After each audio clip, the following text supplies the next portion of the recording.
काल जाऊन आलो, पण सगळं काही शांत आहे. राग नाही, द्वेष नाही, संताप नाही, बंद नाही, काहीच नाही. मी त्यांना गावकऱ्यांना प्रश्न विचारला होता का ही जर आत्महत्या हा जो प्रसंग झाला असता, हा जर जाती धर्मावर झाला असता काय, तर गावं पेटली असती. आम्ही पण बाहेर निघालो असतो. पण सरकारनं केलेल्या ह्या तिहेरी हत्याकांड आहे.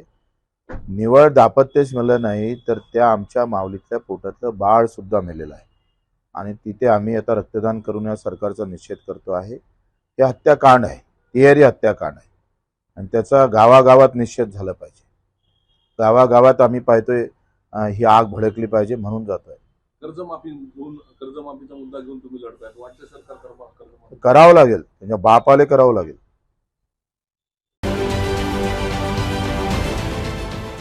देश विदेशातील प्रत्येक घडामोडींचे लाईव्ह अपडेट मिळवण्यासाठी आता साम टीव्हीच्या सर्व सोशल मीडिया प्लॅटफॉर्मला लाईक, फॉलो आणि सबस्क्राईब करा.